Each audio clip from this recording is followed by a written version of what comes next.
Breaking into the music business is a unique journey for everyone, but the love of the music and the culture is the connecting tie. These are the untold stories of how Canada's most prominent Black entertainment professionals got started in an industry that never sleeps. I'm Alicia Ace West. And I'm Trezor. Welcome to Season 4 of Amplify.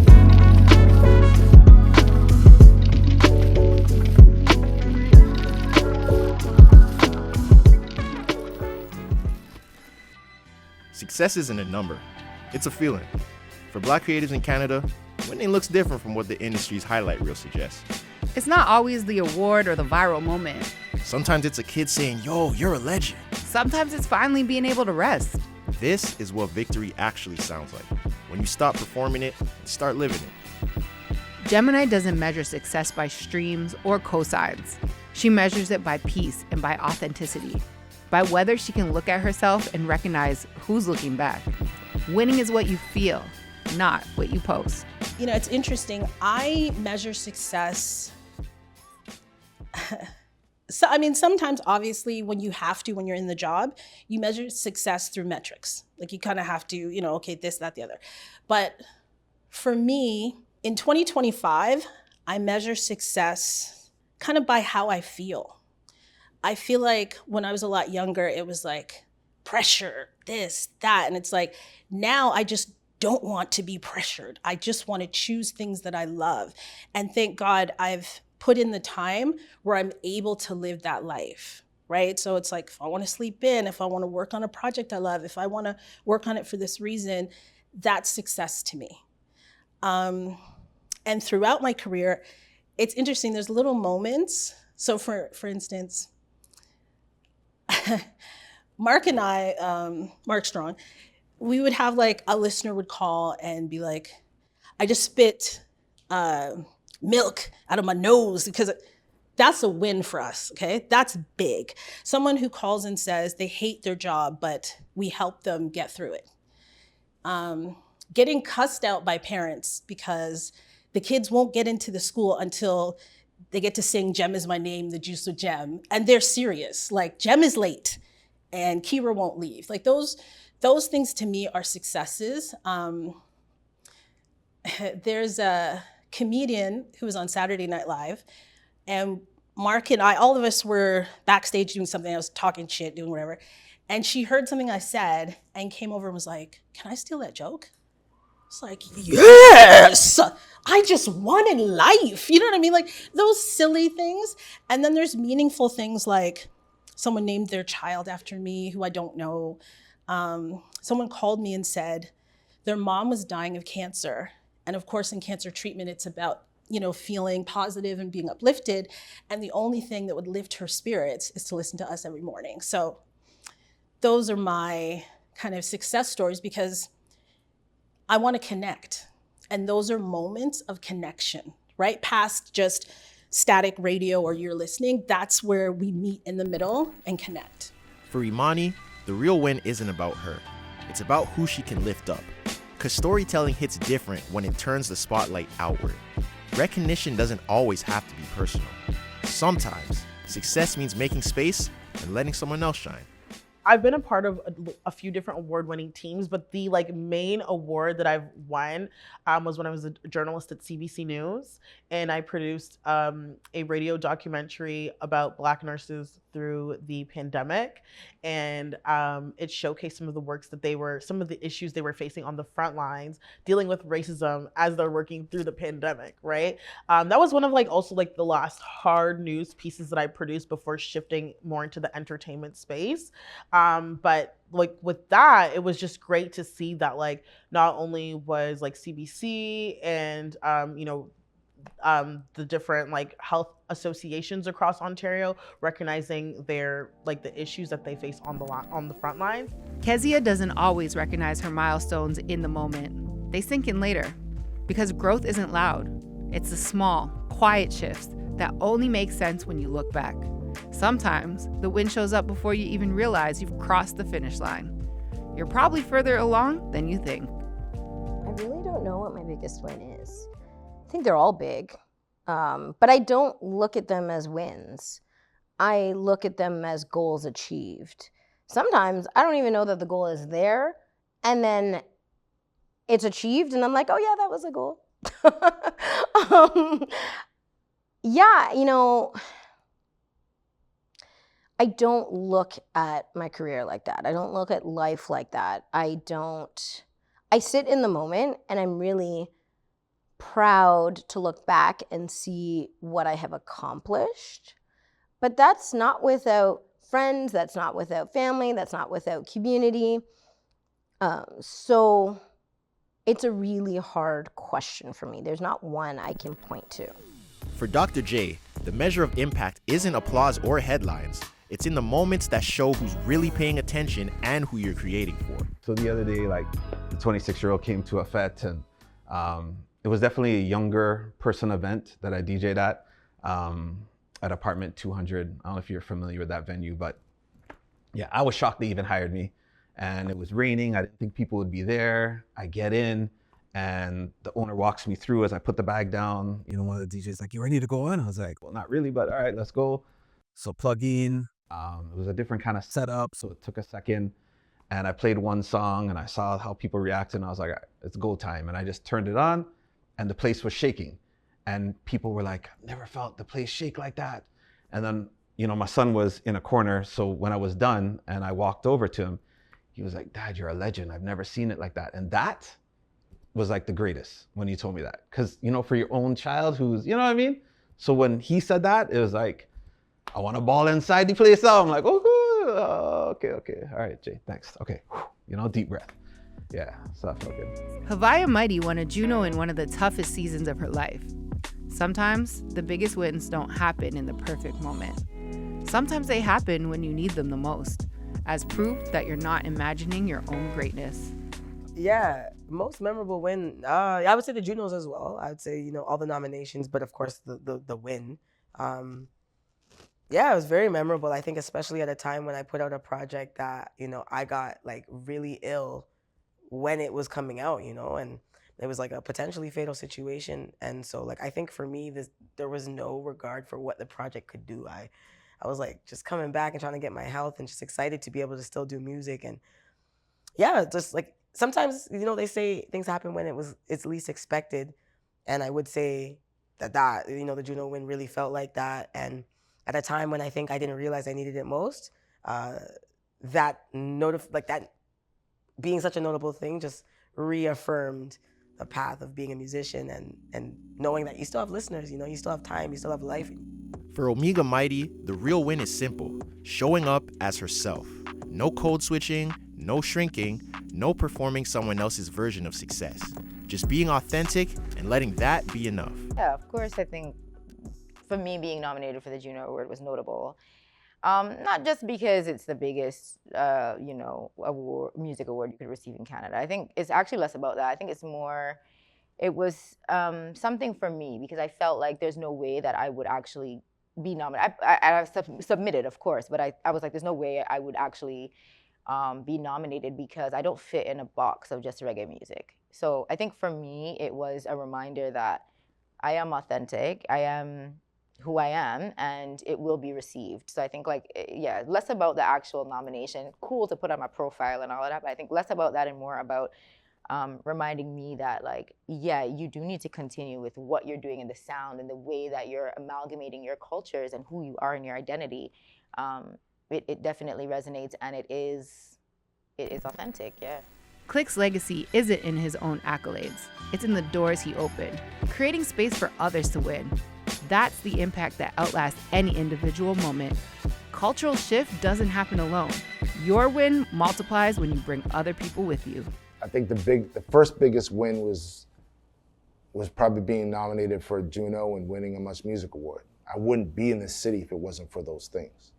You know, I grew up in Edmonton, and being like 18, 19 years old, having those achievements brought me to Toronto, you know?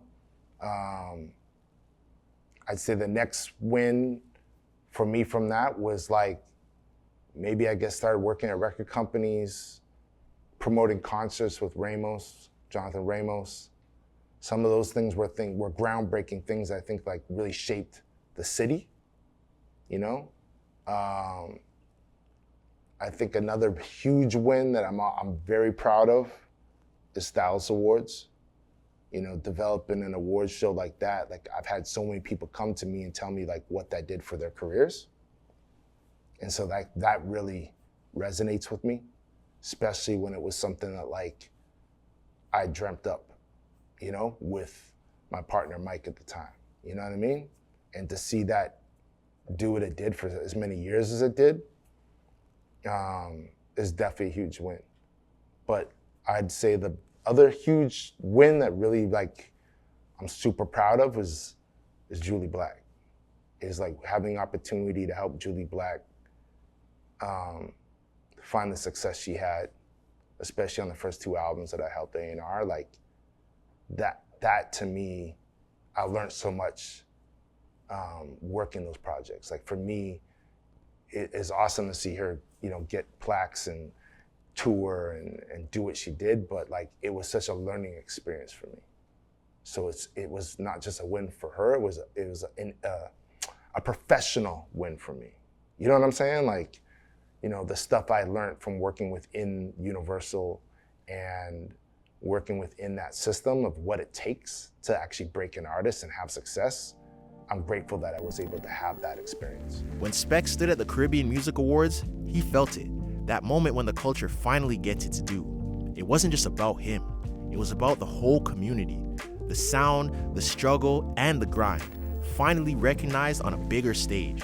Once again, I gotta send a big shout out going out to my wife. You know, she pulled strings, and one thing we've learned about this industry is the networks, them, and keeping in contact with the networks, because everyone who's within the industry wants to grow.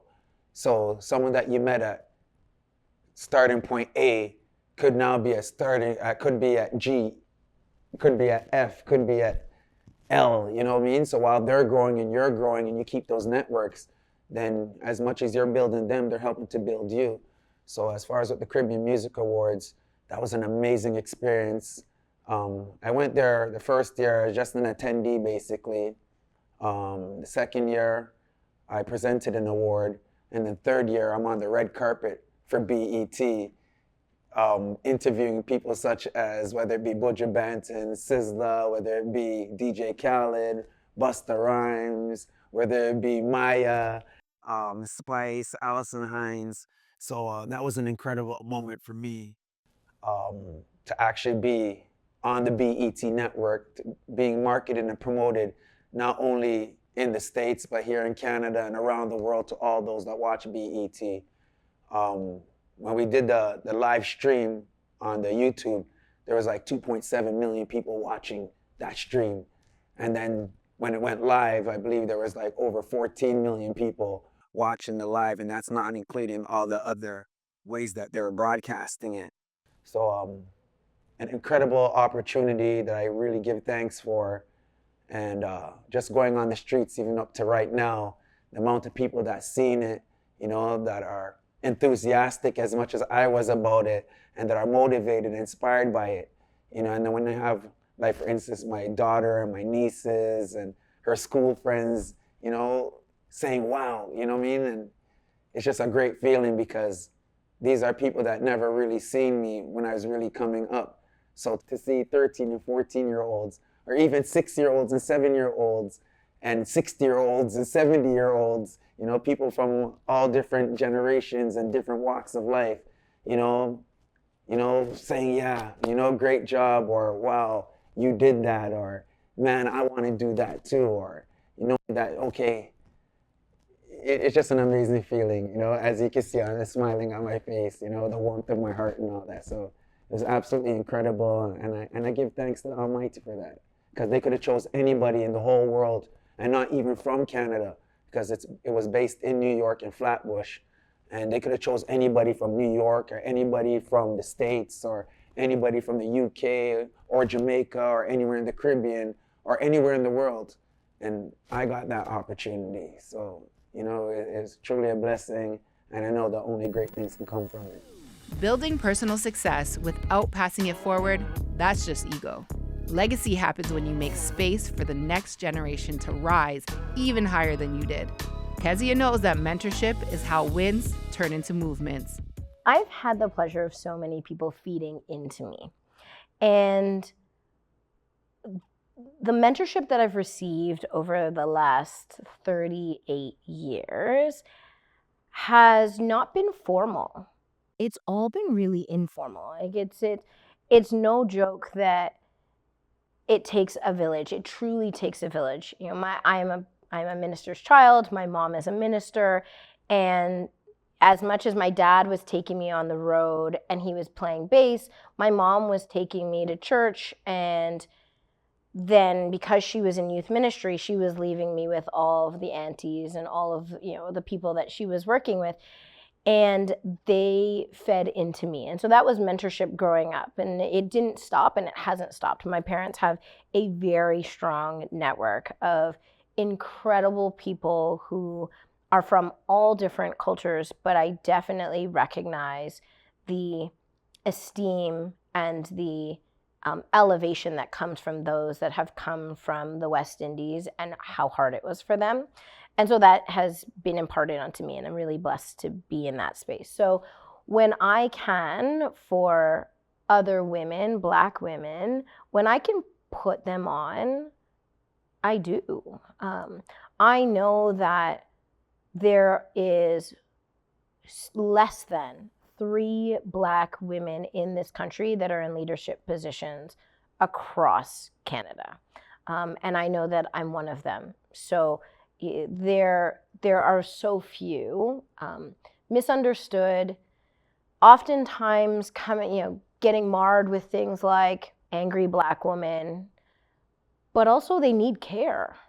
You know, they need the support. They need someone to say, I'll make that call for you. And I'm in a position now in my career where I will gladly make that call. Gladly make that call. And I've seen the effects of that. And this is in no way to say that they couldn't have done it on their own, but sometimes you just need that boost. For Alain, success isn't about just being seen. It's about being intentional. The longer you're around, the more legacy requires. What keeps me up is, I wouldn't say legacy, but I want to leave something behind, right? Whether it's the show, whether it's something else, just let people know that, not that I was here, but Vibrations made an impact, So that's why when we get a lot of the feedback from people, when they tell us what they like, what they don't, it's important to us. Because again, we started this out of the necessity of showing us in a positive light, So that kind of keeps me up at light, where it's like, well, how do we stay relevant, in this world where the things are happening so fast, So how do we make sure that the shows that we put together, people want to see in droves and expand from there? Katrina built Mighty Music House with one goal: to create opportunities for the next generation. The legacy I would like Mighty Music House to leave behind is really, I really just want it to be the spark that lights the fire for other people in the community to also participate in building this infrastructure that does not exist yet. And then, because I think, and this is part of what Mighty Music House is I think there is value and there's the importance of personal achievement, but that personal achievement is driven by community support. So it doesn't work when there's only one person doing it, or when there's 2 people doing it, or 2 people doing it disjointedly. So my hope is that it just sort of lights the fire that we deserve infrastructure that can stand up to the level of the talent that's, like I said, undeniable in the region. And that everyone kind of has a place in building that infrastructure. And I think that it can happen pretty quickly once people, I think, realize that it's not out of reach. Dr. J brings it back to resilience. Celebrating your wins isn't vanity, it's survival. It's what keeps you grounded when the industry tries to take more than you can give. The wins remind you what you're fighting for. Resilience means, falling down and getting back up. You don't stop, you don't quit. There's always something to move forward to. Because I think, a lot of people probably watching this, I tend to overthink. You can spiral, you can get in that vibe where you're just oh my goodness, and it can't stop. So I think for me personally, I try to get my mind in a certain space, and there's certain soca songs that I play, and I'll feel okay, I'm ready. You know, I could put it on repeat. One is Where I'm From by Freetown Collective. Another one is Lion by Kes Da Band. There's Push and Go True by Mark B. There's a few of them that I'll just play and really just listen to the lyrics and really try to get my mind right and remember who I'm doing this for and just push through. Success isn't a destination. It's more like a shared rhythm. The wins in Canada's Black entertainment industry aren't just personal. They flow through mentorship, community, care, and the refusal to let this culture be erased or exploited. These aren't just stories about winning. They're proof that the real victory is building something that lasts and bringing people with you while you do it. So keep celebrating your wins, yo. They belong to all of us. Next time on Amplify, we go back to where it all begins, to the spark that starts every journey. Curiosity, courage, and community.